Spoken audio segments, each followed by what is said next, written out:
আসসালামু আলাইকুম প্রিয় দর্শক, অন্য মঞ্চের আলাপচারিতায় আপনাদের সকলকে স্বাগত জানাচ্ছি। আসসালামু আলাইকুম, আদাব এবং নমস্কার। যেটা বলছিলাম, এর আগেও আমি এই সরকারি গোয়েন্দা সংস্থার প্রতিবেদন নিয়ে আপনাদের সাথে কথা বলেছি। তো গতকালকের প্রতিবেদনে সরকারি গোয়েন্দা সংস্থার মাঠ পর্যায়ের ফাইন্ডিংস অনুযায়ী যে তথ্য প্রধানমন্ত্রীর সামনে উপস্থাপন করা হয়েছে, তাতে বলা হয়েছে কমপক্ষে 67% মানুষ তারা অধীর আগ্রহে অপেক্ষা করছে যে বাংলাদেশের রাজনীতিতে আবার আওয়ামী লীগ ফিরে আসবে। আওয়ামী লীগের জন্য সাধারণ মানুষের ভেতরে একটা আগ্রহ এখন একদম সেটা অপেক্ষায় পরিণত হয়েছে এবং মানুষ চাইছে যে আওয়ামী লীগ রাজনীতিতে এই মুহূর্তে ফিরে আসুক।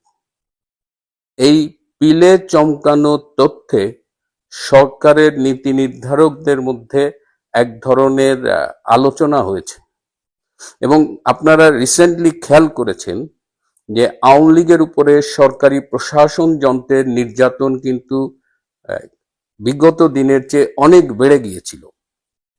বিএনপির কিছু নীতি নির্ধারক মনে করেছিলেন যে নির্যাতনের মধ্য দিয়ে আওয়ামী লীগ এবং তাদের যে সমর্থক রয়েছে তাদের সবাইকে দাবিয়ে রাখা যাবে, কিন্তু সময়ের সাথে সাথে প্রমাণিত হয়েছে এর ফলে আওয়ামী লীগকে তো দাবানো যায়নি, বরং প্রতিদিন আওয়ামী লীগ, ছাত্রলীগ, যুবলীগ, স্বেচ্ছাসেবক লীগ এবং অন্যান্য যারা অঙ্গ সংগঠন এবং ভ্রাতৃপ্রতিম সংগঠন রয়েছেন তাদের মিছিল কিন্তু দীর্ঘতর হচ্ছে এবং মানুষ আওয়ামী লীগের প্রতি আগের যে কোনো সময়ের চাইতে অনেক বেশি সহানুভূতিশীল এবং জননেত্রী শেখ হাসিনা 1981 সালের 17ই মে বাংলাদেশে আওয়ামী লীগের সভানেত্রী হিসেবে ফিরে আসার পর থেকেই আজ অবধি আবার মনে হয় যে সেই 81 সালের 17ই মের ওই পরপর সময়টা বাদ দিলে আজকে মানুষের কাছে গ্রহণযোগ্যতা এবং জনপ্রিয়তার শীর্ষে শেখ হাসিনা অবস্থান করছেন।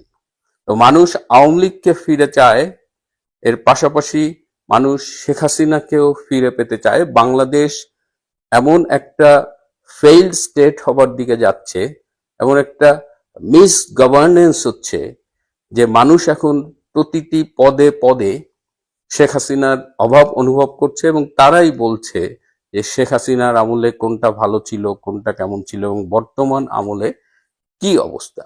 সো এই রিপোর্টটা পাওয়ার পরে সরকারি মহল থেকে এখন মনে করা হচ্ছে যে আওয়ামী লীগের উপরে এইভাবে হার্ড লাইনে গিয়ে সরকার আসলে কিছু অর্জন করছে না, বরং সরকার অনেক কিছু লস করছে। মানুষের কাছে আওয়ামী লীগের জনপ্রিয়তা ও গ্রহণযোগ্যতা বাড়ছে। সরকারের কোন নীতি নির্ধারক পরামর্শ দিয়েছেন যে সরকারের উচিত হবে আওয়ামী লীগ এবং তার কর্মী সমর্থকদের উপরে হার্ড লাইনে না গিয়ে বরং সফট লাইনে যাওয়া। তো আগামী দিনই বলে দেবে যে আসলে কোন পথে সরকার যাচ্ছে, কারণ বিএনপির মধ্যে কিন্তু অনেকগুলো উপদল আছে। এখন আবার লন্ডন গ্রুপ খুব শক্তিশালী শোনা যায়। এই লন্ডন গ্রুপ আবার আবার গণমাধ্যমে এসেছে যে সিন্ডিকেট করে চাঁদাবাজি হচ্ছে, মানে বিভিন্ন ইস্যুতে সিন্ডিকেট করা হচ্ছে এবং লুটপাট, চাঁদাবাজি সবকিছুতেই বিএনপির এই সিন্ডিকেটিজম চলছে। তো এর মধ্যে আওয়ামী লীগের উপর সফট হওয়ার পরামর্শ দেওয়া হয়েছে সিনিয়র নীতি নির্ধারকদের পক্ষ থেকে। আমরা আগামী দিনে সেটা দেখতে পাবো যে সরকার আসলেই কি সফট লাইনে যাচ্ছে নাকি হার্ড লাইনে যাচ্ছে। এবারে আমি গত দুদিনের রূপান্তরের সত্যের দুটো পর্ব নিয়ে একটু কথা বলতে চাই। আমি পরশুদিন বলেছিলাম যে জাপানি একটি প্রতিনিধি দল প্রধানমন্ত্রী তারেক রহমানের সাথে দেখা করেছে এবং সেখানে তারা মেট্রো রেলে যে ভাঙচুর, স্টেশন ভাঙচুর, অযত্ন অবহেলা এসব বিষয় নিয়ে কথা বলেছে। তো অনেকেই আমাকে বলেন যে ভাই আপনি কি ওই বৈঠকের সময় উপস্থিত ছিলেন কিনা, এটা কিন্তু আমি শুনি, কিন্তু আমি অনেক বৈঠকের গোপন খবর আমি আমার এই রূপান্তরের সত্যে ফাঁস করেছি এবং অধিকাংশই কিন্তু সত্য হয়েছে। অ্যান্ড ইট স্টার্টস ফ্রম সেই লন্ডনে 2025 সালের 13ই জুন যে একান্ত বৈঠক হয়েছিল ডক্টর ইউনূস এবং তারেক রহমানের মধ্যে, সেই বৈঠকের কথাও কিন্তু আমি ফাঁস করেছিলাম। তো এবার জাপানি দল মূলত তাদের এই যে মেট্রো রেল কেন্দ্রিক অসন্তোষটা তারা সরকারকে জানিয়েছিল। এবং ডক্টর ইউনূসের আমলে আমরা কিন্তু দেখেছি যে জাইকা বা জাপান সরকার বাংলাদেশের ব্যাপারে, বাংলাদেশে বিশেষ করে উন্নয়ন সহযোগিতার ব্যাপারে তেমন আগ্রহ দেখায়নি। তো সেটি প্রধানমন্ত্রীর সাথে আলাপ করার পরে আমরা দেখেছি যে আজকের এই ছুটির দিন হওয়া সত্ত্বেও সরকারি কর্মকর্তারা, এমনকি আমাদের যে সড়ক পরিবহন এবং সেতু মন্ত্রণালয়ের মন্ত্রী শেখ রবিউল আলম, তিনি নিজে মিরপুরের মেট্রো রেল স্টেশনে গেছেন, যেটি জুলাই আগস্টের জঙ্গি অভ্যুত্থানে জঙ্গিরা ধ্বংস করেছিল। সেই স্টেশন তদারক করতে গিয়েছেন। তিনি দিয়াবাড়িতে গিয়েছেন এবং তিনি সেখানে বলেছেন যে তারা জানতো না দিয়াবাড়িতেও জঙ্গিরা 4টি গাড়ি পুড়িয়ে দিয়েছিল, যেগুলো মেট্রো রেল সংক্রান্ত কাজে ব্যস্ত থাকতো। এবং যে যে অভিযোগ তারা জানিয়েছিল প্রত্যেকটা সরেজমিনে পরিদর্শন করা হয়েছে। এবং এটা এই ইঙ্গিতই দেয় যে সরকার এই জাপানি জাইকা এবং ওই প্রতিনিধি দলের এই ক্ষোভটাকে গুরুত্বের সাথে নিয়েছে। এবং এই সরকারি কর্মকর্তা ইনক্লুডিং দ্য মিনিস্টার, তাদের এই তৎপরতাই কিন্তু প্রমাণ করে যে তারা এই মেট্রো রেলের ব্যাপারে এখন সিরিয়াস। কারণ এই মেট্রো রেলে কোরবানির ঈদের আগে আপনারা দেখেছেন যে গরুর হাট বসেছে। অবহেলা, অযত্ন, এগুলো কিন্তু আমরা নিয়মিত মিডিয়ায় দেখেছি। তো সেই বিষয়টাও দেখেছি। আরেকটি বিষয় যেটা গতকাল আমি বলেছিলাম যে আরাকান আর্মির যিনি প্রধান, তিনি গুলিবিদ্ধ হয়ে চট্টগ্রামে কঠোর গোপনীয়তার মধ্যে একটি হাসপাতালে চিকিৎসা নিচ্ছেন। আমার একটা দুঃখ যে আমি নিজে মিডিয়ার লোক ছিলাম না, মিডিয়ার সাথে আমার সবসময় একটা ভালো সম্পর্ক ছিল, কিন্তু আজকে বাংলাদেশের মিডিয়াটা কোথায় নেমেছে? এই তথ্যগুলো যদি রূপান্তরের সত্যের মধ্য দিয়ে আমি বলতে পারি, তাহলে বাংলাদেশের গণমাধ্যম কেন বলতে পারে না? কেন তারা বলতে পারেনি যে আরাকান আর্মির চিফ গুলিবিদ্ধ হয়ে চট্টগ্রামে চিকিৎসা নিচ্ছেন? অথচ আমি বলেছি গতকাল, আজকে থাইল্যান্ড এবং মিয়ানমারের অধিকাংশ গণমাধ্যমে এটি অন্যতম প্রধান শিরোনাম হয়েছে যে আরাকান আর্মির চিফ গুলিবিদ্ধ হয়ে বর্তমানে বাংলাদেশে চিকিৎসা গ্রহণ করছে। এবং আপনারা দেখেছেন, আমি বলেছি আমি ইউটিউবে সেই ভিডিও ফুটেজ দেখাতে পারি না, কারণ ইউটিউবের গাইডলাইনের সাথে সাংঘর্ষিক হয়ে যায়, যে টেকনাফ সীমান্তের ওপারে রাখাইন রাজ্যে মিয়ানমার সরকার কিভাবে বোম্বিং করেছে। এবং সেই বোম্বিং এ গতকাল আমি বলেছি যে 9 জন জঙ্গি মারা গেছে এবং অসংখ্য আহত হয়েছে। এই যখন কথা হচ্ছে, তখন গতকাল রাতে নাইক্ষ্যংছড়ি সীমান্তে আবারও স্থল মাইন বিস্ফোরণ হয়েছে। আমাদের এই পার্বত্য চট্টগ্রামের সীমান্ত এলাকায় দেখা যাচ্ছে যে বেশ কিছু স্থল মাইন পুঁতে রাখা হয়েছে। এটা কারা পুঁতে রাখে, কখন পুঁতে রাখে, এবং এটা বিস্ফোরণ হওয়ার ফলে একজন সাধারণ কৃষক গতকাল মারা গেছে। তো পাহাড় তো এমনি অশান্ত। কুকিচি ন্যাশনাল ফ্রন্টের সাথে সরকারি বাহিনীর সংঘর্ষ চলছে। আমি গতকাল বলছিলাম, কুকিচি ন্যাশনাল ফ্রন্ট দাবি করেছে যে তাদের এই সংঘর্ষে বাংলাদেশের 4 জন সেনা সদস্য নিহত হয়েছে। যদিও বাংলাদেশ আর্মির ফেসবুক পেজে তারা বলছে যে এই সংবাদটি গুজব। তা আমি দুটো তথ্যই আপনাদের কাছে জানিয়ে দিলাম। এবং আমি একটা জিনিস বলি যে আমি রূপান্তরের সত্যের ব্যাপারে আমি সিনসিয়ারলি চেষ্টা করি সত্যটা আপনাদের বলার।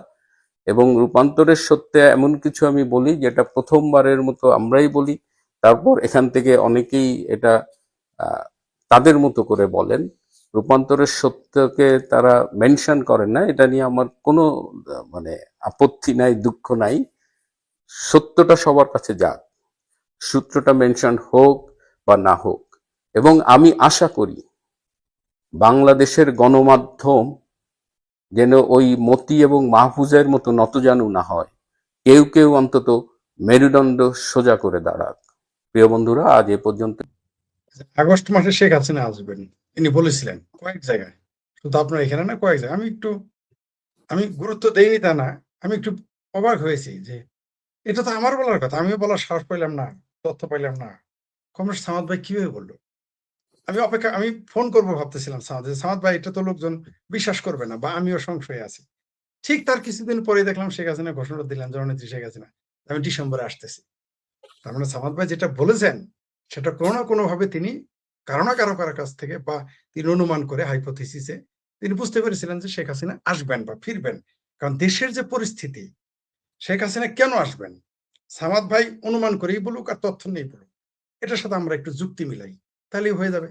কারণ দেশের যে অর্থনৈতিক পরিস্থিতি, আইনের পরিস্থিতি, মানুষের জানমাল যেভাবে বিপজ্জনক অবস্থায় আছে, এই দেশে কারখানা যেভাবে বন্ধ হচ্ছে, আজকের সর্বশেষ খবর হলো গাজীপুরের কারখানা এখন পাইকারি হারে বন্ধ হবে। অলরেডি এই 22-23 মাসে তো অনেক কিছু বন্ধ হয়েছে, আগামীকাল থেকে পাইকারি হারে সারা দেশে। গাজীপুর বন্ধ হওয়া মানে কি? সবই বন্ধ হয়ে যাওয়া, কারণ ম্যাক্সিমাম তো ওইদিকেই চলে গেছে এখন।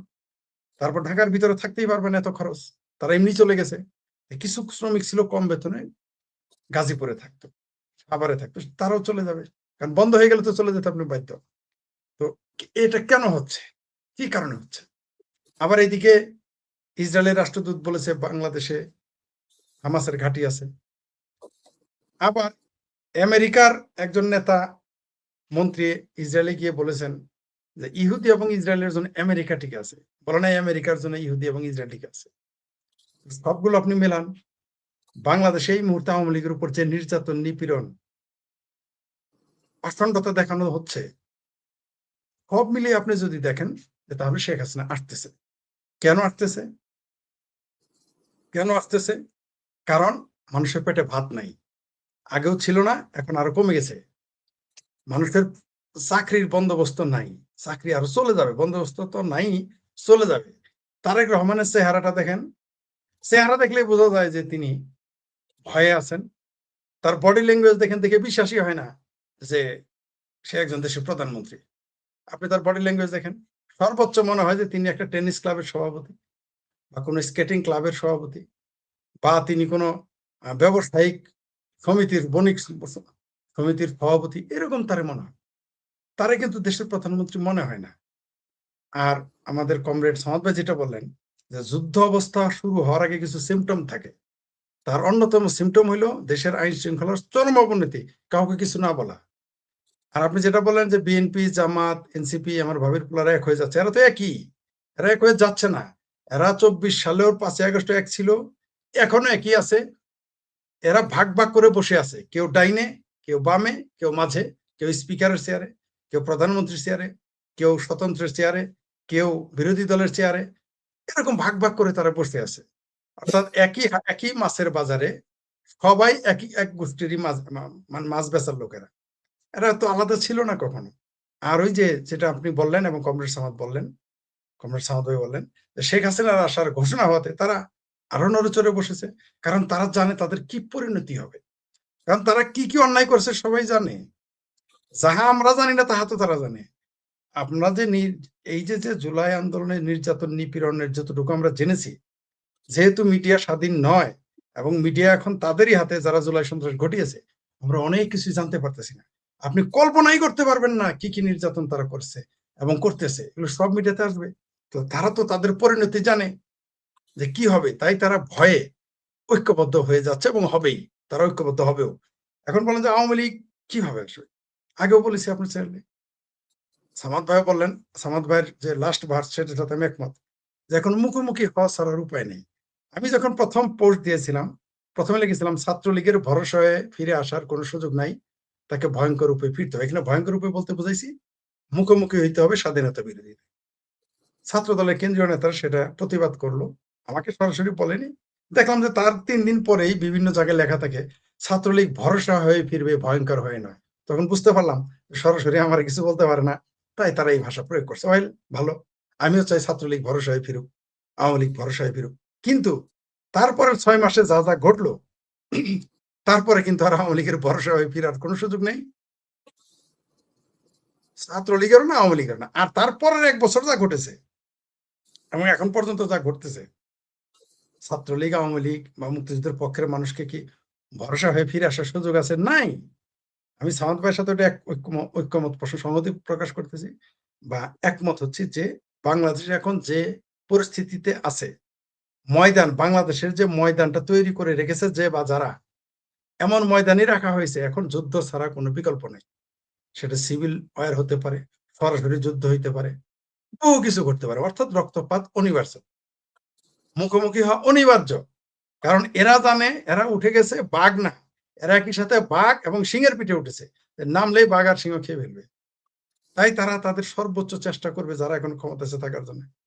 আর যারা বাঘ সিংহের পিঠে নেই, মানে যারা মুক্তিযুদ্ধের পক্ষের, আওয়ামী লীগ, ছাত্রলীগ, যুবলীগ, কৃষক লীগ, তাঁতি লীগ, আওয়ামী মহিলা লীগ, আওয়ামী মহিলা যুবলীগ, যারা আছে স্বেচ্ছাসেবক লীগ, এরা তো বসে থাকবে না ভাই। এরা তো সেই ৭৫-এর পরে যে ঘটনা ঘটেছে, আওয়ামী লীগ ২১ বছর বিরোধী দলে ছিল, এইবার ২১ বছর বিরোধী থাকার মতো ইচ্ছা, আকাঙ্ক্ষা এবং শক্তি কোনোটাই আওয়ামী লীগের নেই। তাহলে তাকে কি করতে হবে? তাকে ফিরতে হবে। এবং আমি নিশ্চিত এরা যদি আন্দোলন নাও করে, তাও ৫ বছরের মধ্যে এই সরকার একাই পড়ে যাবে তাসের ঘরের মতো। যেমন কোনো কাঠে, কোনো শক্ত কাঠ, সেখানে যদি ঘুণে ধরে, আপনি যদি কিছু না করেন, ওইটা একটা সময় ঘুণেটা খেয়ে ফেলবে, একাই পড়ে যাবে। তো এই সরকারের অবস্থা তাই। এদের কাছে না অর্থ ৬৯,০০০ কোটি টাকা এই ৪ মাস মানে লোন নিয়েছে। একটা সদ্য সরকার নির্বাচিত ৬৯,০০০ কোটি টাকা কিভাবে নিল? এই ৪ মাসে আমাকে বুঝাই বলেন। এর আগে আমাদের ভাবির পোলার সরকার, ইউনূস কাকার সরকার নিয়েছে কয়েক ১,০০,০০০ কোটি টাকা প্লাস। তো এগুলো কি? দেশের অর্থনীতি কোন দিকে যাচ্ছে? আপনি কি মনে করতেছেন শিল্প কারখানা এমনি বন্ধ হচ্ছে? কারণ মালিকেরা বেতন দিতে পারবে না, পারতেছে না। ব্যবসায়ীরা বলে ফেলতেছে যে আমরা আর চালাইতে পারতেছি না। কারণ এই দেশে বিনিয়োগ আসতেছে না, পাশাপাশি রপ্তানি নেই।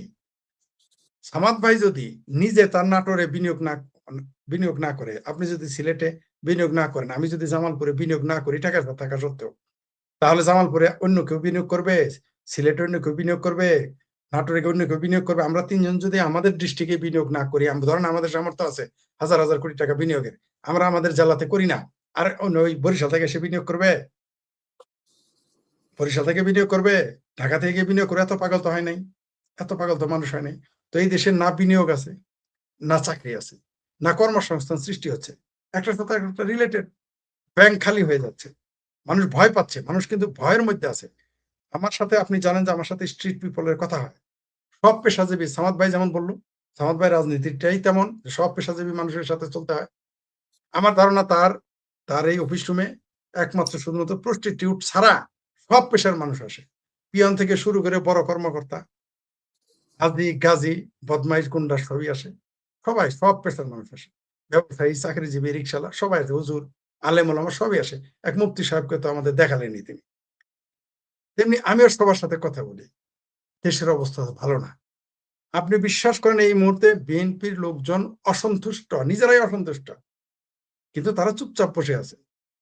কিন্তু এরা গায়ের জোরে যা যা করতেছে, আওয়ামী লীগ মানবে না, না মানলে তখন সংঘর্ষ অনিবার্য হয়ে উঠবে।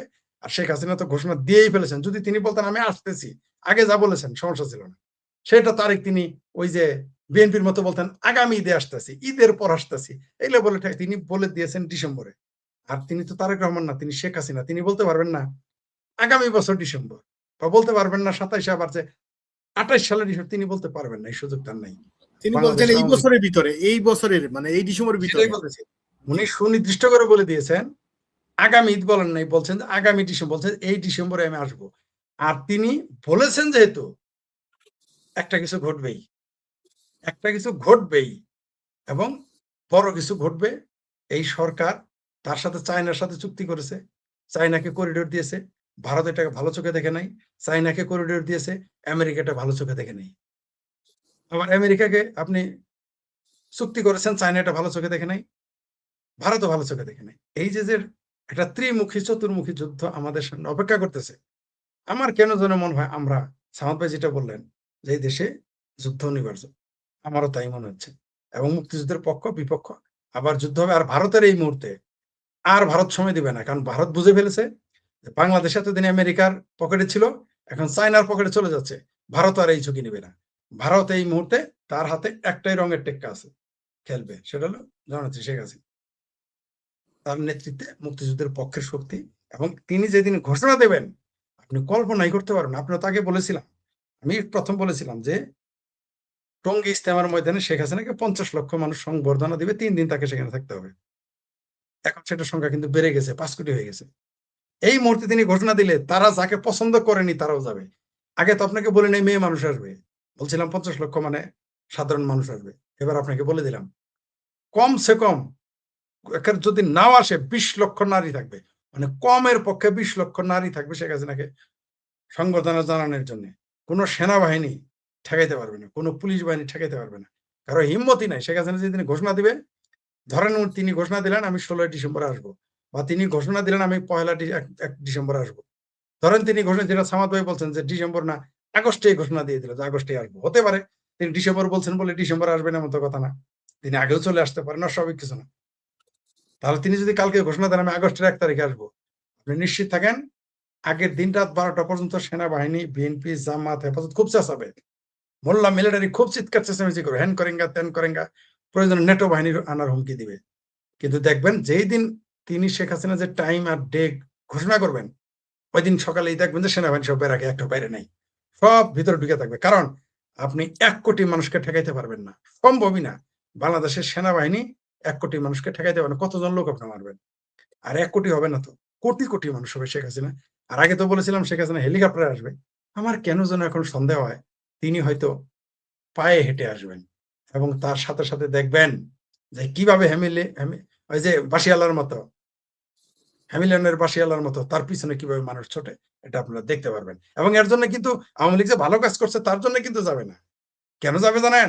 জামাত, বিএনপি, হেফাজত, চামরানাই পীর, আমার ভাবির পোলারা, এই কেসকিবান্দির পোলারা এত অন্যায় অনাচার, এত বিচার মানুষের সাথে করেছে, এত ধোঁকা দিয়েছে, এই কারণে তারা শেখ হাসিনাকে তারা স্বাগত জানান।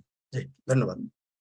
কারণ আওয়ামী লীগ তো এখন আবার রিসার্জেন্ট হচ্ছে, শেখ হাসিনা আসবেন বাংলাদেশে, তাকে মেরে ফেলার জন্য জঙ্গি লাগবে না? অনেক জঙ্গি লাগবে। বর্তমানে বাংলাদেশে যে পরিমাণ চরমপন্থী আছে, এটা তো সারা পৃথিবীকে, আমি আবার বলছি, সারা পৃথিবীকে ডিস্টাবিলাইজ করার জন্য যথেষ্ট। শুধু বাংলাদেশ না, আপনার 3 থেকে 500 জঙ্গি হলে মার্কিন যুক্তরাষ্ট্র ডিস্টাবিলাইজড হয়ে যাবে। যদি আপনি হাসনাত সার্জিসরা যেই ফরম্যাটে ছিল, 300 হাসনাত সার্জিসকে মার্কিন যুক্তরাষ্ট্রে ঢুকিয়ে দিতে পারতেন, তারা কিন্তু মার্কিন যুক্তরাষ্ট্র দখলও করে ফেলতে পারত। শুধু 92-93 সালে কাবুল শহরে জঙ্গিদের দ্বারা নিহত জঙ্গিদের সংখ্যা ছিল 25 থেকে 30 হাজার। সৌদি আরবের গঠনের পর থেকে, ইসলামিক প্রজাতন্ত্র তো না, সৌদি আরব অর্থাৎ কিংডম অফ সৌদি আরবিয়া গঠনের পর থেকে আজ পর্যন্ত সৌদি আরবে কোনো মৌলবী কোনো ধর্মের কথা প্রচার করতে পারে না যদি সে কথাটা প্রচারের পেছনে সৌদি সরকারের অনুমোদন না থাকে। সম্প্রতি ঢাকা শহরে আইসিস, আল কায়দা সহ বিভিন্ন জঙ্গি সংগঠনের পতাকা ওড়ানোর পর সারা দেশের মানুষ মনে হচ্ছে একটু লড়ে চড়ে বসেছে। এতে কোনো সন্দেহ নাই যে তারেক রহমানের সরকার দীর্ঘায়িত হলে এইসব জঙ্গিদের সাথে তার একটা মোকাবেলা হবে। সেই মোকাবেলায় আমি অবশ্যই তারেক রহমানের সরকারের সাথে থাকব। তবে তারেক রহমান এই সংগ্রামে টিকবেন কি টিকবেন না, জঙ্গিদের সাথে পারবেন কি পারবেন না, এখন আমি যে বক্তৃতাটা দিতে যাচ্ছি সেটার বিষয়বস্তু হলো সেটা। দেখুন, বাংলাদেশে আগেও জঙ্গি ছিল। বাংলাদেশে আওয়ামী লীগ যদি সরকারে থাকে জঙ্গিদের তারা কন্ট্রোলে রাখতে পারে, কিন্তু বিএনপি যদি ক্ষমতায় থাকে তখন কিন্তু ভিন্ন চেহারা দেখা যায়। আমরা যদি 2001 থেকে 6 সালে দেখি, বাংলাদেশে যত রাজনৈতিক অরাজনৈতিক সরকার এসেছে তাদের মধ্যে জঙ্গিদের সবচেয়ে বেশি পৃষ্ঠপোষকতা দিয়েছে। আসলে পৃষ্ঠপোষকতা দেওয়ার কথা এখানে বলার দরকার নেই, জঙ্গিদের সরাসরি সরকারই ছিল কিন্তু ইউনূসের সরকার। যদিও ইউনূসের সরকারে যারা বসেছিল, সাখাওয়াত, তৌহিদ, এরা কয়েকটা ফেস ছিল। সাখাওয়াত তো মোটামুটি আধা জঙ্গি একটা লোক। এই লোকের বুদ্ধি অত্যন্ত জড় প্রকৃতির এবং সে ডক্টরেটও করেছে কলিমুল্লার মাধ্যমে। এই ধরনের জড় বুদ্ধি প্রতিবন্ধী লোক ইউনূসের সরকার চালিয়েছে, আর চালিয়েছে সরাসরি জঙ্গি মতবাদের লোক, যেমন আদিলুর রহমান, নাহিদ, মাহফুজ, সজীব, এগুলো তো সব আত্মঘাতী জঙ্গি ছিল। পরবর্তীতে হাতে অর্থ পেয়ে এগুলো আপাতত জঙ্গিবাদ ছেড়ে দিয়ে এখন অর্থ ভোগে নেমে পড়েছে। এই ইউনূসের সরকার বাদ দিলে 2001 থেকে 2006 সালে বিএনপির যে সরকারটা ছিল, তারা ছিল বাংলাদেশের সবচেয়ে বেশি জঙ্গি বান্ধব সরকার। দেখবেন ওই সময় বিখ্যাত বাংলা ভাই আর শায়খ আব্দুর রহমানের উদয় হয়েছিল। তারপরে বিভিন্ন সাংস্কৃতিক প্রোগ্রামে বোমাবাজি হতো এবং সরকার সেটাকে অত্যন্ত সহনীয় দৃষ্টিতে দেখত এবং সরকার কোনো ব্যবস্থা কিন্তু নিত না। এই ইতিহাসটা আমরা জানি, এইখানে আসলে বেশি কথা আমাদের বলার নাই। পরবর্তীতে আন্তর্জাতিক চাপে পড়ে তারেক রহমানই কিন্তু, অর্থাৎ তারেক রহমান এবং বিএনপি সরকার বাধ্য হয়েছিল বাংলা ভাই এবং আব্দুর রহমানকে গ্রেপ্তার করার জন্য, এবং তখন কিন্তু আন্তর্জাতিক অঙ্গনে বাংলাদেশ একটা ফেইল্ড স্টেট, জঙ্গিবাদের উত্থান, এটা নিয়ে ব্যাপক প্রচারণা ছিল।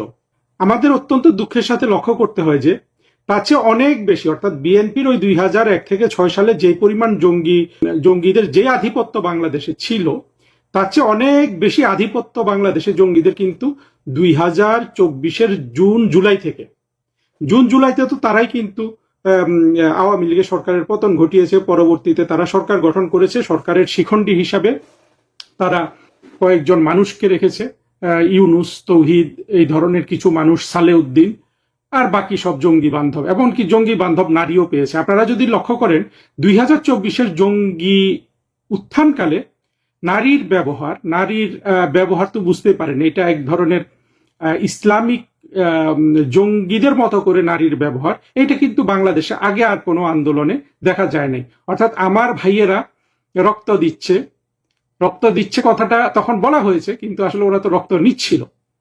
আমরা তাদেরকে আনন্দ দেওয়ার জন্য নর্তন কুর্দন করছি। বাঁধন থেকে শুরু করে আরো একটা মেয়ে এসেছিল, আমি নামটা মনে রাখতে পারছি না, এইরকম অসংখ্য মেয়েকে আপনার ব্যবহার করা হয়েছে। এইটা আমরা কিন্তু ইয়েতে দেখেছিলাম, আইএস এর যখন উত্থান হয় সিরিয়া, ইরাক জুড়ে, তখনও কিন্তু তাদের এক শ্রেণী, মানে একদল নারী ছিল। পরবর্তীতে এইসব আইএস জঙ্গিদের প্রেমে ব্রিটেন থেকে বাংলাদেশি মেয়েরা চলে এসেছিল। সেখানে একটা মেয়ের কথা অনেক সারা বিশ্বে আলোচনা হয়েছে। সেই মেয়েটাকে ব্রিটিশ সরকার, মেয়েটা একেবারে বাচ্চা বয়সী একটা মেয়ে, ওখানে গিয়েছিল আইসিস এর সাথে, ওখানে বাচ্চা হয়েছে, আরো তারই বাচ্চা হয়, এবং এরা সবাই, আমি এই শব্দটা ব্যবহার করতে চাই না, যৌন দাসী, এইরকম শব্দ, খুবই আসলে অমানবিক শব্দ ব্যবহার করা হয়, কিন্তু এটা হয়েছিল।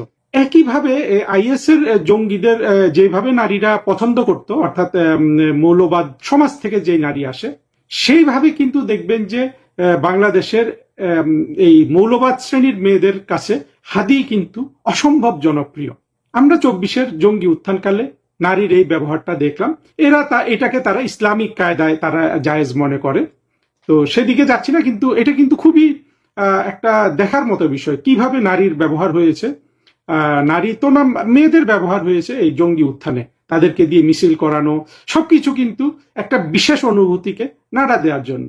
এই রকম বুদ্ধি খাটিয়ে জঙ্গিরা যে আধিপত্য চালিয়েছে একেবারে 24-এর জুন জুলাই থেকে, সেটা কিন্তু বিএনপি সরকারের 2001 থেকে 6 পর্যন্ত ওই কালে যা ছিল তার অনেক বেশি। তখন তো তারা রাষ্ট্র ক্ষমতা দখল আন্দোলন করার এটা স্বপ্নেও ভাবেনি। তখনও তাদের পরিকল্পনার মধ্যে ছিল এখানে সেখানে বোমা মারা, আত্মঘাতী হামলা চালানো এবং জানান দেয়া। দুঃখের বিষয়, এরা কিন্তু পরিপুষ্ট হয়েছে। আওয়ামী লীগ সরকার যদিও জঙ্গিকে চাপের মধ্যে রেখেছিল, কিন্তু এরা যে কোথায় কোথায় বৃদ্ধি হয়েছে এইটার ব্যাপারে কিন্তু আমরা আওয়ামী লীগ সরকারের কার্যকর কোনো ব্যবস্থা গ্রহণ হলে তো আসলে 2024-এর জঙ্গি উত্থানই হতো না। অর্থাৎ 2024-এর জুন মাস থেকে বাংলাদেশ আজ পর্যন্ত কিন্তু পুরোপুরি অকুপাইড বাই জঙ্গিস, এইসব ইসলামিস্ট এবং আপনার আত্মঘাতী চরমপন্থী যত ধরনের আছে। এদের মধ্যে আমরা জামাত, হেফাজত, এদেরকে চিনি এবং অন্যদের কিন্তু আমরা চিনি না। অর্থাৎ এরা সবাই এখনো গুপ্ত সংগঠন করে। এবারের যে পতাকা যেগুলো টাঙিয়েছে, এখানে হারুন ইজহারের খুব ভূমিকা আছে। হারুন ইজহার আপনারা জানেন, এগুলোকে সব ইউনুস কিন্তু ছেড়ে দিয়েছিল। কিন্তু একটা বিশেষ কৌশল হিসাবে কিন্তু জঙ্গিরা এখনো তারেক রহমানের সাথে কনফ্রন্ট করছে না। আমি ব্যক্তিগতভাবে অবশ্য জঙ্গিদের প্রতি একটু সহানুভূতিশীল আছি, অনেক বেশি সহানুভূতিশীল। আসলে যুক্তি কি বলে? 24-এর যে বাংলাদেশে উত্থান হয়েছে, আওয়ামী লীগের সরকার পরাজিত হয়েছে, এটার মূল নেতৃত্ব, মূল চালিকা শক্তি তো জঙ্গিরা। জামাত, হেফাজত ইত্যাদি আমাদের জানা সংগঠন এবং অজানা সংগঠনের হাজার হাজার জঙ্গি কিন্তু এটার সাথে জড়িত। তাহলে জঙ্গিরা একটা সরকারকে পতন ঘটালো, তো পরের সরকারটা তো জঙ্গিরা গঠন করবে, এই আবদারটা তো অন্যায্য না, তাই না? কিন্তু জঙ্গিদের এই আবদার বা বলুন এই দাবি তাদের এই অধিকারটা কিন্তু লঙ্ঘিত হয়েছে। সেটা লঙ্ঘন করেছে ইউনূস এবং পরবর্তীতে বিভিন্ন ব্যবস্থায় তারেক রহমান। কেউ তো এই অধিকার ছেড়ে দিবে না। তারেক রহমান সরকার গঠন করতে পেরেছেন, এটা তার সাফল্য হিসাবে দেখা হচ্ছে। কিন্তু আসলে এই সরকারটা কিন্তু চলার কথা ছিল জঙ্গিদের দ্বারা, জঙ্গিদের নেতৃত্বে। অর্থাৎ পৃথিবীর দিকে তাকিয়ে ইউনূস জিনিসটা হজম করেছে, সরাসরি জঙ্গিদের হাতে ক্ষমতা ছেড়ে না দিয়ে তারেক রহমানের হাতে ক্ষমতা ছেড়ে দিয়ে ইউনূস চলে গেল। কিন্তু জঙ্গিদের অন্তরের যে আঘাত, আওয়ামী লীগের সরকারের পতন ঘটিয়েও যে ক্ষমতায় আসতে পারলো না, এই আঘাতটা অনেক গভীর না? এই ক্ষতটা অনেক গভীর। কিন্তু এই ক্ষত, এই আঘাতই বারবার কিন্তু তারেক রহমানের সরকার এবং জঙ্গিদের মুখোমুখি হওয়ার জন্য ভবিষ্যতে কারণ হবে, যেটার আমরা কিছু কিছু সিমটম দেখছি। কিন্তু তারেক রহমানের সরকার যত দীর্ঘায়িত হবে এবং জঙ্গিদের যেসব কোর দাবি দেওয়া আছে সেগুলো তারেক রহমান তো সঙ্গত কারণে অনেক কিছু মানতে পারবে না, ফলে এই কনফ্রন্টেশন বৃদ্ধি পাবে এবং জঙ্গিরা অনেক বেশি কিন্তু বর্তমানে বাংলাদেশের উপর, বিশেষ করে বিএনপি সরকারের উপর আধিপত্য বিস্তার করবে। একসময় বিভিন্ন আন্তর্জাতিক চাপে বা বিদেশিদের দেখানোর জন্য তারেক রহমানকে কিন্তু তাদের উপর চড়াও হতে হবে। ওই সময় কিন্তু এই চরমপন্থীরা কিন্তু ভায়োলেন্ট আচরণ করবে এবং তারা এমনকি তারেক রহমানের প্রাণনাশের চেষ্টা করলেও করতে পারে। সরকারে থাকা অবস্থায় তারেক রহমানের চারপাশে যেই প্রতিরক্ষা ব্যূহ আছে সেইটা তারা ভেদ করতে পারবে না, কিন্তু ভবিষ্যতেও কিন্তু তারেক রহমান এদের টার্গেট হয়ে থাকবেন। আর যদি তিনি সেটা না হতে চান তাহলে তাদের সাথে কম্প্রোমাইজ করতে হবে। সেই কম্প্রোমাইজে কি হতে পারে? তারা যেসব দাবি দাওয়া করে, হেফাজতের অধিকার 13 পয়েন্ট, এগুলো আছে না বিভিন্ন দাবি দাওয়া, অর্থাৎ হয় তারেক রহমান সাহেবকে পুরোপুরি ইসলামিক জঙ্গি শাসনের মতো করে রাষ্ট্র চালাতে হবে, নতুবা জঙ্গিদের হাতে রাষ্ট্র ক্ষমতা দিতে হবে। এই ইস্যু নিয়ে কিন্তু এই কনফ্রন্টেশনটা তারেক রহমান এড়াতে পারবেন না। এই রকম যখন অবস্থা হবে তখন কিন্তু আমাদের তারেক রহমানের সাথে থাকাই আমাদের জন্য হবে আসলে মানবতার কাজ। কিন্তু জঙ্গিদের তারেক রহমানের সরকার কি মোকাবেলা করতে পারবেন? অতি থেকে পেরেছেন। জঙ্গিবাদ মোকাবেলা করতে হলে প্রথমত বিশ্বাস করতে হবে যে এটা ভালো জিনিস নয়, কিন্তু একজন মুসলমানের পক্ষে এটা বিশ্বাস করা কিন্তু সহজ নয়। ফলে আপনাকে মুসলমান থাকা এবং সেখান থেকে জঙ্গিকে পৃথক করা, এইটা একটা গুরুত্বপূর্ণ কাজ হয়ে যায়। এই বিষয়ে কিন্তু বাংলাদেশে কোনো ধরনের কাজ হয়নি। বাংলাদেশে এখন পর্যন্ত যত মুসলমান আছে, সেটা জামাতের হোক, সেটা আওয়ামী লীগের হোক, সেটা বিএনপির হোক, সবাই কিন্তু জঙ্গিদের প্রতি কোনো না কোনো পর্যায়ে সহানুভূতি অনুভব করে। সেখান থেকে চলে আসা, ফিরে আসা, এটা অত্যন্ত দুরূহ কাজ। কিন্তু ইসলামের শ্রুতিকাগার সৌদি আরব কিন্তু এই কাজটা প্রথম থেকে করে আসে। এমনকি সৌদি আরব যখন জামাত সহ বাংলাদেশের এই ধরনের প্রতিষ্ঠানকে অর্থ সহযোগিতা দিত, এখন কত দেয় জানি না, অতীতে অনেক দিত, তখনও কিন্তু সৌদি আরবে অভ্যন্তরীণভাবে কোনো মৌলবী কোনো কথা প্রচার করতে পারত না, যদি না সেই কথা প্রচারে সৌদি সরকারের অনুমোদন থাকতো। বাংলাদেশে ঘটনাটা তার উল্টো। প্রধানমন্ত্রী শেখ হাসিনা হোক, প্রধানমন্ত্রী তারেক রহমান হোক, তারা কোনো কথা বলতে পারবে না যদি জঙ্গিরা সেটা অনুমোদন না করে। আবার বলছি, সৌদি আরবে কখনো, সৌদি আরবের গঠনের পর থেকে, ইসলামিক প্রজাতন্ত্র তো না সৌদি আরব, অর্থাৎ কিংডম অফ সৌদি আরাবিয়া গঠনের পর থেকে, কিংবা ওয়াহাবি টোহাবি এসব বলা হয়, তাদের সংস্কারের পর থেকে আজ পর্যন্ত সৌদি আরবে কোনো মৌলবী কোনো ধর্মের কথা প্রচার করতে পারে না যদি সেই কথাটা প্রচারের পেছনে সৌদি সরকারের অনুমোদন না থাকে। আজ পর্যন্ত বাংলাদেশের কোনো সরকার প্রধান বা মন্ত্রী এমন কোনো কথা বলতে পারেননি যেটা জঙ্গিরা অনুমোদন করে না। দুই একজন বলেছেন, ফিনিশড হয়ে গেছেন। এই জিনিসটা কিন্তু আমরা খেয়াল করি না, এবং এইসব জিনিস না ভেবে, সারা পৃথিবীর দিকে না তাকিয়ে তারা কিভাবে জঙ্গিবাদ মোকাবেলা করেছে সেইটা না বুঝে আমরা মনে করি যে কিছু জঙ্গিকে হত্যা করলে জঙ্গিবাদ বন্ধ হয়ে যাবে। হত্যা কখনোই কিন্তু সমাধান নয়। জঙ্গির প্রোডাকশন যদি থাকে, আপনি কতজনকে হত্যা করবেন? বর্তমানে বাংলাদেশে যেই পরিমাণ চরমপন্থী আছে, এটা তো সারা পৃথিবীকে, আমি আবার বলছি, সারা পৃথিবীকে ডিস্টেবিলাইজ করার জন্য যথেষ্ট। শুধু বাংলাদেশ না, আপনার 3 থেকে 500 জঙ্গি হলে যে মার্কিন যুক্তরাষ্ট্র ডিস্টেবিলাইজড হয়ে যাবে। যদি আপনি হাসনাত সার্জিসরা যেই ফরম্যাটে ছিল 5ই আগস্টে রাষ্ট্র ক্ষমতা হাতে পাওয়ার আগে, সেই ফরম্যাটে যদি আপনি 300 হাসনাত সার্জিসকে মার্কিন যুক্তরাষ্ট্রে ঢুকিয়ে দিতে পারতেন, তারা কিন্তু মার্কিন যুক্তরাষ্ট্র দখলও করে ফেলতে পারতো, না করলেও কিন্তু নাস্তা নাবুদ করে ছেড়ে দিতে পারতো।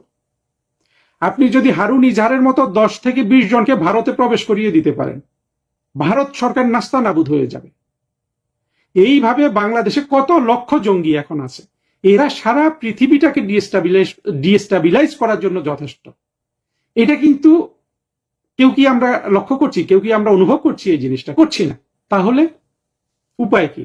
উপায় আসলে আমি তারেক রহমান সরকারের জন্য দেখি না। তারেক রহমান সরকার বিশ্বব্যাপী যে বদনাম কামিয়েছিলেন 2001 থেকে 6 সালে, শুধু 2-4টা জঙ্গিকে প্রোটেকশন দিয়ে প্যাট্রোনাইজ করে, অবশ্য সেখানে তাদের একটা বড় উদ্দেশ্য ছিল আওয়ামী লীগকে 2004 সালের 21 আগস্টে গ্রেনেড হামলা মেরে উড়িয়ে দেয়া। এইটা কিন্তু তখনকার বিএনপি সরকারের সাথে জঙ্গিদের বোঝাপড়ার একটা মূল উদ্দেশ্য ছিল। এখন তো তারেক রহমান সাহেবের সেই ধরনের উদ্দেশ্য থাকতে পারে, কারণ আওয়ামী লীগ তো এখন আবার রিসার্জেন্ট হচ্ছে। শেখ হাসিনা আসবেন বাংলাদেশে, তাকে মেরে ফেলার জন্য জঙ্গি লাগবে না? অনেক জঙ্গি লাগবে। ফলে তারেক রহমানের সাথে জঙ্গিদের সম্পর্ক হলো, কিন্তু সম্পর্ক ঐতিহাসিকভাবে খুব ক্লোজ, কিন্তু সরকারে থাকলে সম্পর্কটা ক্লোজ হওয়া ডিফিকাল্ট, কারণ সারা পৃথিবী তাকিয়ে থাকে। ফলে সম্পর্কটা হবে অম্ল মধুর। এই আলোচনাটা অনেক দূর নেওয়া যায়। আমি আসলে আলোচনাটা করছি তারেক রহমানের সরকারকে সাবধান করার জন্য। আমি জানি না তিনি কিভাবে এই বিপদ মোকাবেলা করবেন, যেই বিপদ তিনি নিজে যার প্রতি তার প্রীতি আছে, যে বিপদ তিনি এখন সরকারের প্রধানমন্ত্রী থাকা অবস্থায় না পারবেন গিলতে, না পারবেন বের করতে। কিন্তু সেটা যাই হোক, আমি তারেক রহমান সরকারকে সমর্থন দিব। তবে আমি কাউকে মেরে ফেলা, রাস্তাঘাটে মেরে ফেলা, এগুলো আসলে সমর্থন করি না, অত্যই কষ্ট লাগে। কিন্তু সারা পৃথিবীর দিকে তাকিয়ে দেখেন, পাকিস্তান সবচেয়ে বেশি জঙ্গি মেরেছে, রাস্তায় পিটিয়ে মেরে, রাস্তায় গুলি করে মেরেছে জঙ্গিরা। এইটা শুধু ইউনুসের আমলে দেখেছি পিটিয়ে মারা। জঙ্গিরা হয় জবাই করে, গুলি করে, বেশিরভাগ জবাই করে। আলজেরিয়াতে দেখেছে 2 থেকে 2.5 লাখ মানুষকে জবাই করা হয়েছিল পুরো 1990-এর দশকে। সারা পৃথিবীতে আপনি জঙ্গিদের ক্ষমতা দিয়ে দেন, রাষ্ট্র ক্ষমতা, তারা কিন্তু একে অন্যকে আপনার জবাই করবে। আজকে বাংলাদেশের জামায়াত হেফাজত এক হয়ে গেছে না? যদিও মনে হচ্ছে এক হয় না, কিন্তু এক আছে। আপনি তাদেরকে কালকে রাষ্ট্র ক্ষমতা হাতে দেন, এরা কিন্তু আবার তখন কে কাফের না, প্রত্যেকে তো প্রত্যেকের দৃষ্টিতে কাফের, তারা কিন্তু আবার খুনাখুনি শুরু করবে। এটা সবচেয়ে বেশি আমরা দেখেছি আলজেরিয়া, অবশ্য একটু ভিন্ন প্রেক্ষাপট। জঙ্গিরা যে জঙ্গিদের খুন করে, এইটা আমরা দেখেছি সোভিয়েত ইউনিয়নের কে তাড়ানোর জন্য আফগানিস্তানে যেসব জঙ্গিদের নেওয়া হয়েছিল তাদের মধ্যে। শুধু 92-93 সালে কাবুল শহরে জঙ্গিদের দ্বারা নিহত জঙ্গিদের সংখ্যা ছিল 25 থেকে 30 হাজার। 2 বছরে শুধু জঙ্গিদের দ্বারা নিহত, খুন করা জঙ্গি সংখ্যা ছিল 25 থেকে 30 হাজার। আপনারা একটু ইতিহাসটা ঘেটে দেখবেন। তখন এদের সবাইকে মুজাহিদিন বলা হতো, এদের বড় বড় নেতা ছিল তখন, কিন্তু এই নামগুলো আসতো: আহমদ শাহ মাসুদ, গুলবুদ্দিন হেকমতিয়ার, বুরহানুদ্দিন রব্বানি, এরকম অনেক নাম আমার এই 3টা মনে আছে। এর মধ্যে 2 জনকে কিন্তু আবার আত্মঘাতী জঙ্গিরা খুন করেছে, নিজেরাও মুজাহিদ সর্দার বা জঙ্গি নেতা, আবার খুনও করেছে প্রতিপক্ষের জঙ্গিরা। আরো 2-1 জন বেঁচে আছে হয়তো এখনো, কিন্তু বেশিরভাগ খুন হয়ে গেছে। যত মুজাহিদিন কমান্ডার ছিল, শুধু 1 জন বেঁচে আছে, মানে প্রমাণিত বেঁচে আছে, যার নাম হলো জেনারেল আব্দুল রশিদ দোস্তাম। কারণ দোস্তাম ছিল উজবেকরা সাধারণত উজবেক এবং ওই অংশটা যারা প্রাক্তন সোভিয়েত প্রজাতন্ত্রগুলো থেকে এসে, তারা সোভিয়েতদের শাসনের ফলস্বরূপ অনেক বেশি সেকুলার মানুষ, এই জন্য আব্দুল রশিদ দোস্তাম বেঁচে আছে। কিন্তু বাকি জঙ্গি নেতারা বেশিরভাগ কিন্তু খুন হয়ে গেছে জঙ্গিদের হাতে। ফলে আপনি বাংলাদেশে জঙ্গিদেরকে যে ক্ষমতা ছেড়ে দিলে অনেকে যে ভাবেন যে শান্তি চলে আসবে, সেটাও কিন্তু আসবে না। ফলে এদের সাথে একটা কনফ্রন্টেশন হবেই, সেটা বিএনপি সরকার হোক, সেটা আওয়ামী লীগের সরকার হোক, এমনকি জামাতের সরকারের সাথেও এটা কনফ্রন্টেশনটা হবে। এবং জামাতকে জঙ্গিরা নিধন করবে, জামাত নিজেরাই জঙ্গি, জঙ্গিদের মধ্যে সেই ধরনের আপনার এই খুনাখুনি হবে। আমি জানি না আমাদের দেশের মানুষ এই বিপদ নিয়ে সম্পর্কে কতটা সচেতন আছে। আপাতত তারেক রহমান যেহেতু প্রধানমন্ত্রী আছে, তার সচেতনতার জন্য এই আলোচনাটা করব। গুরুত্বপূর্ণ বিষয়ে এই 2 দিন ধরে সোশ্যাল মিডিয়া জুড়ে খুব হইচই। একটা হচ্ছে জুলাই কেন্দ্রিক কিছু খুবই আপত্তিকর এবং নোংরা কথাবার্তা। সেটা হচ্ছে যে জুলাই 5ই আগস্টের পরে এই প্রজন্ম, নতুন প্রজন্ম এমন কিছু অশ্লীল শব্দের প্র্যাকটিস করেছে, যে শব্দগুলো আমাদের সভ্য সমাজে, আপনারা যারা মুরব্বী আছেন আপনারা আমাদেরকে শিখান নাই, আমরা আমাদের মুখে এই শব্দ আমাদের জীবনযাত্রায় আমরা সেগুলো ব্যবহার করি না। অনেক ক্ষেত্রে ছোট ভাবে দেখতে গেলে বলা হয় রিক্সাওয়ালা বস্তির মানুষ এইসব শব্দ উচ্চারণ করে। সেই শব্দগুলোকে নিয়ে আসা হয়েছে রাজপথে, রাজনীতির ময়দানে, এবং বিশেষ করে জুলাই যোদ্ধা দাবিদার যারা জুলাইকে পুঁজি করে পরে ব্যবসা করেছে, সেই শ্রেণীটা এসব অশ্লীল শব্দ মবে ব্যবহার করেছে এবং রাজনীতিতে ব্যবহার করেছে। সেই শব্দ ধরে আবার জুলাই বিরোধী যারা, তারাও এখন জুলাই সিডিআই নামে একটা আপত্তিকর শব্দ, যার অর্থ খুব আপত্তিকর, সেটা ব্যবহার করছে। মেহের আফরোজ শাওন হুমায়ুন আহমেদের স্ত্রী, তিনি তার মতো করে তার জায়গা থেকে এই শব্দ ব্যবহার করেছেন। এটা নিয়ে তোলপাড় অবস্থা। এই যে জুলাই কেন্দ্রিক অশ্লীল শব্দের ব্যবহার রাজনীতিতে, জানতে চাই বিএনপির স্বনির্ভর বিশ্ব সম্পাদক নীলুফার চৌধুরী মনি, তিনি বলেছেন যে তিনি জানতে চেয়েছেন যে স্নাইপার রাইফেল ব্যবহার হয়েছে জুলাই আন্দোলনের সময়, সেই স্নাইপার রাইফেল কারা ব্যবহার করেছে এবং তারা গ্রেফতার হয়নি। আমরাও আপনার কাছে জানতে চাই যে স্নাইপারের ব্যবহার নিয়ে মোটামুটি প্রতিষ্ঠিত ব্রিগেডিয়ার সাকাত হোসেনও সেটা বলেছিলেন। সেই স্নাইপার রাইফেল কি দেশে রয়ে গেছে নাকি দেশের বাইরে চলে গেছে? দেশে থেকে থাকলে কাদের কাছে আছে? কেউ কেন এখন পর্যন্ত অ্যারেস্ট হলো না? এই বিষয়গুলো নিয়ে আপনার কাছ থেকে আমরা আজকে আলোচনা শুনতে চাই মেজর আখতারুজ্জামান রঞ্জন। ধন্যবাদ পুনিয়া, তোমাকে আসসালামু আলাইকুম। তোমার মাধ্যমে তোমার অগণ দর্শক শ্রোতাদেরকে অনেক অনেক শুভেচ্ছা। আসসালামু আলাইকুম সবাইকে। আশা করি যে যেখানে আছেন ভালো থাকবেন, সুখে থাকবেন এবং নিরাপদ থাকার চেষ্টা করবেন। আমাদের সরকার প্রধানও বলছে আমাদের সবাইকে নিরাপদে রাখার উনি চেষ্টা করবেন, এটা ওনার টপ প্রায়োরিটি সম্প্রতি উনি বলেছেন। প্রথমত বলি, বিষয়টা তুমি যে লিখেছো, তারেক রহমান সরকার ফেলতে $1 মিলিয়ন প্রজেক্ট দেশি বিদেশি ষড়যন্ত্র, ওটা তো আমার উক্তি না ভাই, এটা তোমার বিষয়বস্তু। আমার তো এরকম কোনো উক্তি আমি কোথাও করি নাই। প্রথমে বলছি এটা আমার উক্তি না, তবে আমি শুনেছি, তোমার মতো আমিও শুনেছি, তোমার বক্তব্যের সঙ্গে আমি একমত। তুমি যে বক্তব্য দিয়েছো, তো উক্তিটা আমার নয়, এটা বাংলাদেশের চাউর হয়েছে। এখন মানুষ বলা বলি করতেছে, বিভিন্ন জায়গায় মানুষ বলতেছে জিনিসগুলা, আলোচনার মধ্যে আছে। অনেকে বলে আজকে তো বাংলাদেশে যা রটে তাই বটে, তাই ঘটে, এরকম একটা কাজ বাংলাদেশের মধ্যে অনেকের মধ্যে তোমার প্রচলিত আছে। তাই সেদিক দিয়ে তুই চিন্তা করলে তোমার সাবজেক্ট সিলেকশনটা ভুল হয় নাই, এটা বাস্তবতা। শুধু বিনয়ের সঙ্গে বলছি, যেটা এটার মৌলিক বক্তব্য আমার নয়, কাজে এটা প্রোভাইডারি রাইট আমি চাচ্ছি না, এই বক্তব্যটা প্রোভাইডারি রাইট আমি চাচ্ছি না, বাট এটা আম জনতার বক্তব্য। দেখো, আমরা অত্যন্ত গর্বিত একটা জাতি, অত্যন্ত গর্বিত। আমি গর্ববোধ করি স্বাধীনতা যুদ্ধের মাধ্যমে আমরা। ভাই, আমাদের হেডলাইনটা কারেকশন হয়ে গেছে।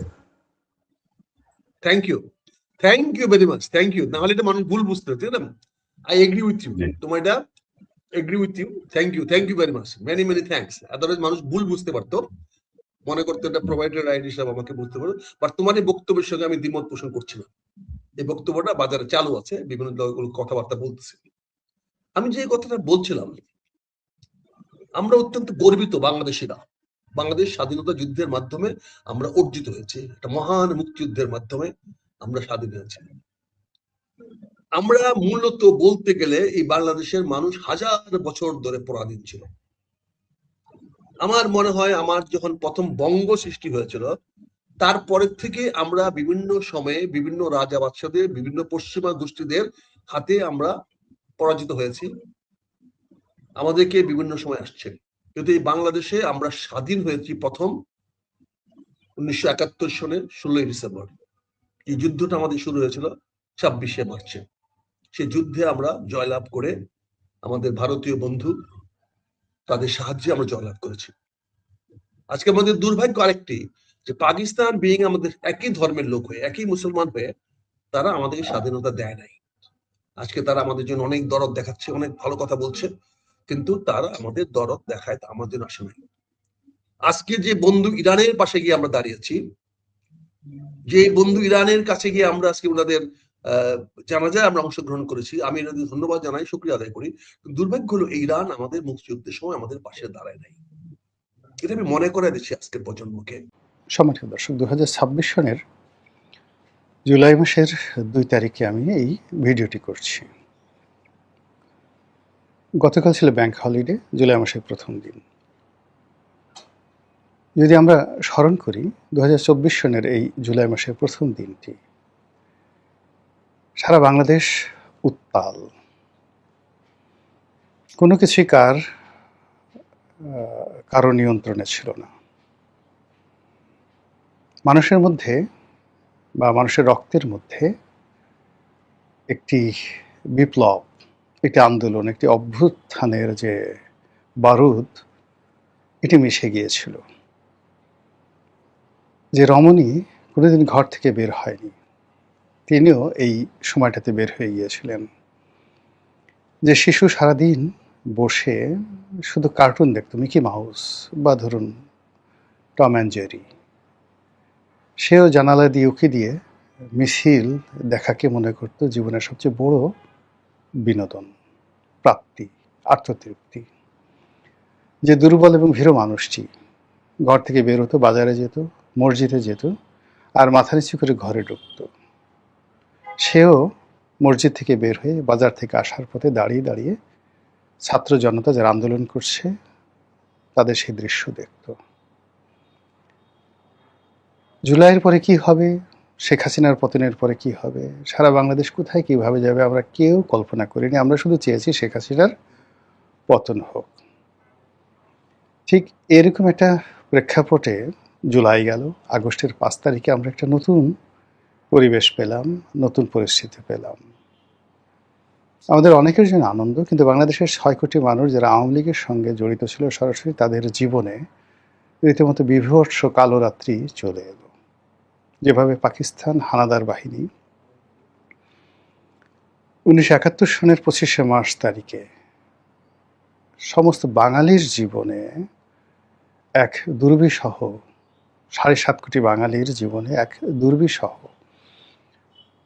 দুঃস্বপ্ন তৈরি করে ফেলেছিল, ঠিক একইভাবে জুলাই আন্দোলন পজিটিভ অর্থে সারা বাংলাদেশের মানুষকে যেভাবে মুক্তির স্বাদ দিয়েছে, একইভাবে আওয়ামী লীগ, যুবলীগ, ছাত্রলীগ থেকে শুরু করে আওয়ামী লীগের যে পরিজন যারা আছেন, যাদের সংখ্যা প্রায় 6 কোটি, তাদের জীবনে রোজ কেয়ামত নেমে এসেছিল।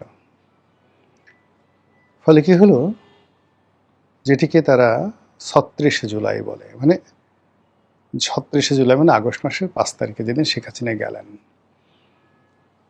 সেটিকে সবাই উদযাপন করেছে, সীমাহীন উদযাপন। মানে 5 তারিখে ঢাকার যে উচ্ছ্বাস আমি 1971 সন দেখিনি, কিন্তু আমি 90 দেখেছি, এরশাদের পতন দেখেছি। কিন্তু জুলাইতে শেখ হাসিনার পতনের পর যে পুরো ঢাকা শহর যে উন্মাদনা ছিল, যে আনন্দ ছিল, যে ফুর্তি ছিল, মনে হলো এত বড় চাঁদ আর মহাকাশে কখনো ওঠেনি, আর এত বড় আনন্দ, এত বড় ঈদ বাঙালির জীবনে আসেনি। কিন্তু এই ঘটনা 48 ঘন্টার মধ্যে যখন মব তৈরি হলো, সারা বাংলাদেশে একটার পর একটা চাঞ্চল্যকর ঘটনা শুরু হয়ে গেল, এবং বিভিন্ন জায়গাতে গনিমতের মাল সংগ্রহ করার জন্য যেভাবে জুলুম অত্যাচার ছিল, মুহূর্তের মধ্যে যারা মানবতাবাদী, যাদের মনের মধ্যে একটু মানবতার জায়গান আছে, প্রায় সবাই হাহাকার করে উঠলো যে একই হলো, একই হলো।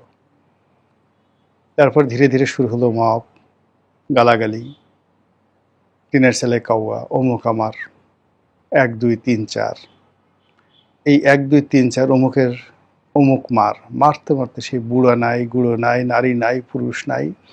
প্রথমে মুখে মারা শুরু করলো, আর এখন এই 2 বছরের মাথায় বলাৎকার, ধর্ষণ এমন নির্মম অবস্থায় পৌঁছে গেছে যে মানে মাদ্রাসাগুলোতে রীতিমতো এখন কান্নার রোল পড়ে গেছে, সেটা নারীদের মাদ্রাসা হোক কিংবা পুরুষদের বা ছেলেদের মাদ্রাসা হোক। এরপর সামাজিক জীবন, রাজনৈতিক জীবন, অর্থনৈতিক জীবন, প্রায় সর্বত্রই যে হাহাকার তৈরি হয়েছে, সেই হাহাকার কারণে মাত্র 2 বছরের মাথায় যে বিশাল একটা স্বপ্নভঙ্গ, সেই স্বপ্নভঙ্গের কারণে জুলাইয়ের যারা পক্ষশক্তি ছিলেন তারা সবাই অবদমিত, অনেকে লজ্জিত, অনেকে পিছু হেঁটেছে, অনেকে মনের দুঃখে দেশ ছেড়ে চলে গেছে, অনেকে পরিবর্তিত পরিস্থিতিতে যে স্বপ্ন দেখেছিল সেই স্বপ্ন বাস্তবায়িত না হওয়ার কারণে যা কিছু শেষ সম্বল ছিল সেটাও শেষ হয়ে গেছে। আর জুলাই মাসে যাদের পতন হয়েছিল, জুলাই বিপ্লবে যাদের পতন হয়েছিল, 36শে জুলাইতে যারা এই বাংলাদেশ থেকে চলে গিয়েছিল, তারা ধীরে ধীরে ধীরে ধীরে জনসম্মুখে চলে এসেছে। তারা মিছিল করছে প্রকাশ্যে, তারা বাংলাদেশে ঢুকে পড়ার হুমকি দিচ্ছে, ধামকি দিচ্ছে, এবং তাদের যে কোনো একটা প্ল্যান, একটা সাধারণ প্রোগ্রাম যে তারা 23শে জুন আওয়ামী লীগের প্রতিষ্ঠা বার্ষিকী পালিত হবে। এই প্রতিষ্ঠা বার্ষিকী মোকাবেলা করার জন্য সারা বাংলাদেশে সেনাবাহিনী ডিপ্লয় করতে হয়েছে। বোঝার চেষ্টা করুন যে জুলাই বিপ্লবের যাদেরকে পরাজিত শক্তি বলা হয় তারা কি পরিমাণ সংগঠিত হয়েছে। এখন শেখ হাসিনার বক্তব্য যেভাবে গুরুত্বপূর্ণ, অন্য যে কোনো আওয়ামী লীগ নেতা দেশের ভিতর থেকে বলুক বাইরে থেকে বলুক একইভাবে সেটা গুরুত্বপূর্ণ। এবং একই সঙ্গে যা হচ্ছে বাংলাদেশে, এই বাংলায় যা কিছু হচ্ছে তাতে করে সবার নাক কান 5টি ইন্দ্রিয় তারা খোলা রেখেছে। আওয়ামী লীগ কী করে, আওয়ামী লীগ কখন আসবে, আওয়ামী লীগ আসলে কি করতে চায়। জুলাই মাসটা আমাদের দেশে প্রাকৃতিকভাবে অভিশপ্ত একটি মাস। এই মাস ব্যক্তির জীবনে, সমাজের জীবনে, রাষ্ট্রের জীবনে হাজার বছরের ইতিহাসে বহু বিপর্যয় ঘটিয়েছে। কখনো প্রাকৃতিক বিপর্যয়, কখনো রাজনৈতিক বিপর্যয়, কখনো অর্থনৈতিক বিপর্যয়, কিংবা কখনো মানুষের যে পারস্পরিক দ্বন্দ্ব, সংঘাত, হানাহানি, মারামারি, একই জাস্ট কোনো কারণ নেই। এই জুলাই মাসে বাংলাদেশে বহু ঘটনা ঘটেছে।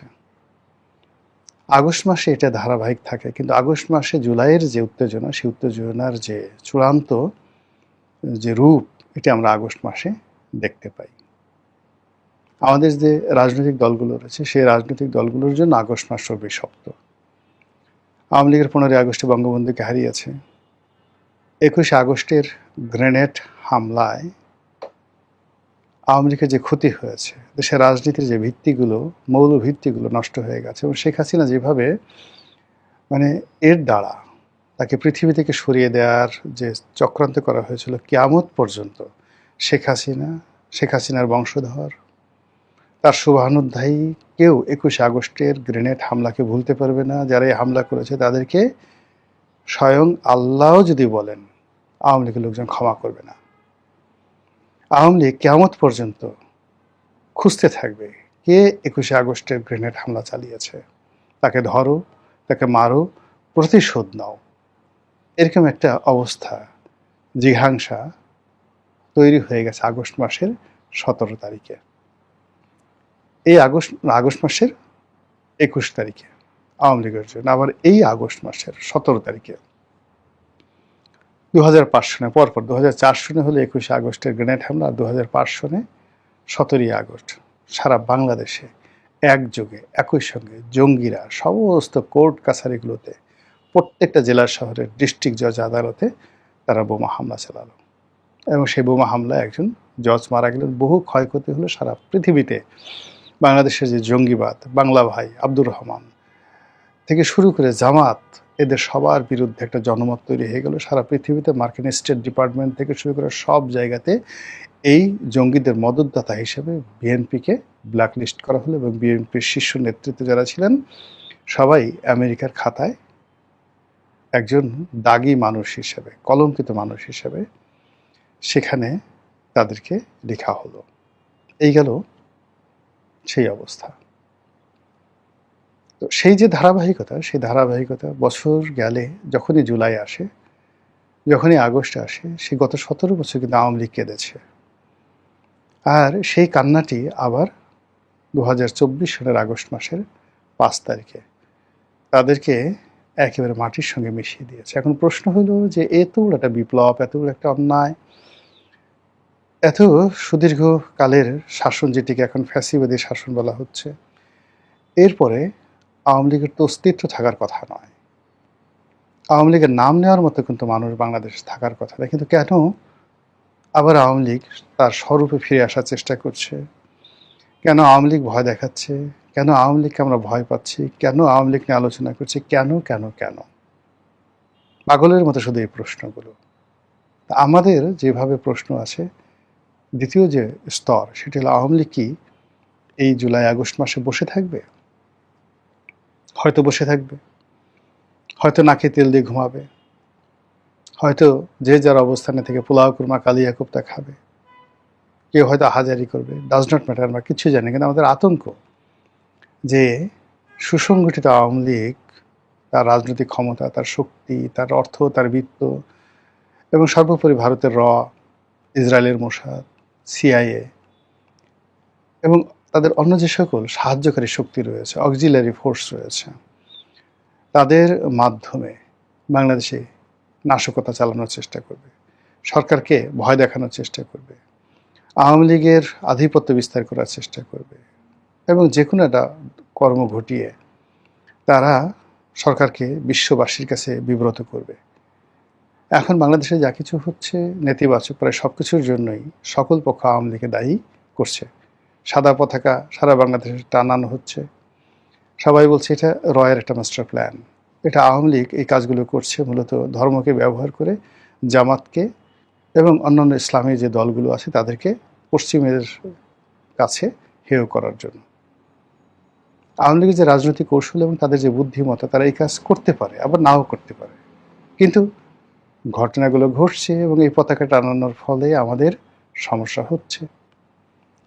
এরপর শেখ হাসিনা আসবে কি আসবেন না উই ডোন্ট নো, কিন্তু সে যেভাবে লিখিতভাবে বিশ্বের সমস্ত পত্রপত্রিকাকে লিখেছে বা জানিয়েছে যে 2026 সনের মধ্যেই সে বাংলাদেশে আসবে, তার মাথার উপর মৃত্যুদণ্ডের রায়, তাকে আসলেই জেলে যেতে হবে, এবং সে যদি পুরো পরিস্থিতি রাজনৈতিকভাবে মোকাবেলা করতে না পারে তাকে কাদের মোল্লাকে যেভাবে ফাঁসিতে সে টানিয়েছে, যেভাবে মীর কাসিমকে টানিয়েছে, বাংলাদেশের একজন মহিলা প্রধানমন্ত্রী, তাকে প্রথম ফাঁসির কাস্টে চলতে হবে। এটি লিখিত আছে, 100% গ্যারান্টি দেওয়া যাবে না, যে এখান থেকে 1% গ্যারান্টি দেওয়া যাবে না তিনি রক্ষা পাবেন, কিন্তু 100% গ্যারান্টি দেওয়া যাবে যে তিনি বাংলাদেশে আসলে এরকম একটা জালের মধ্যে পড়বেন।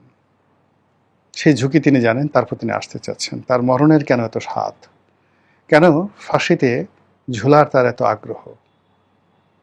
তিনি কি ক্ষুদিরাম হতে চাচ্ছেন, নাকি মাস্টারদার সূর্য সেন হতে চাচ্ছেন, নাকি ইতিহাসে সে সকল ঘৃণিত ব্যক্তি হতে চাচ্ছেন যাদেরকে ফাঁসিতে টানিয়ে মেরে পুরো জাতি উল্লাস করেছিল?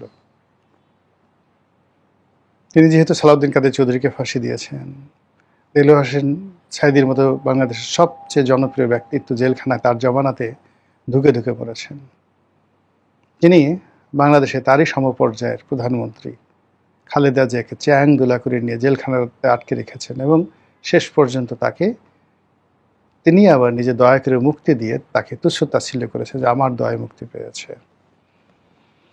তো সেই তিনি বাংলাদেশে আসছেন, বুঝে আসছেন, অবশ্যই না বুঝে আসার কোনো কারণ নেই।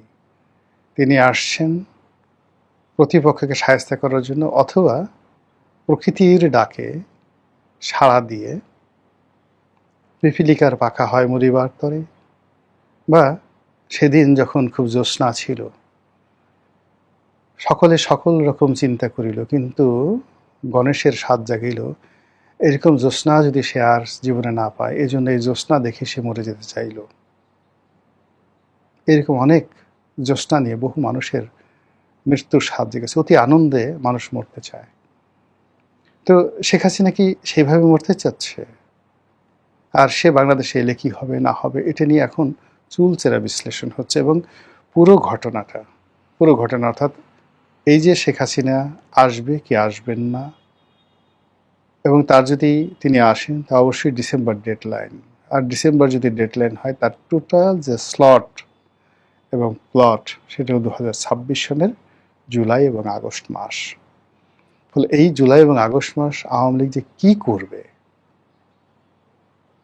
তাদের সঙ্গে মিশে, দিল্লি মিশে, অন্যান্য দেশি বিদেশি চক্র, দেশের মধ্যে তাদের প্রচুর চক্র রয়েছে, তারা সবাই মিলে আসলে যে কি করবে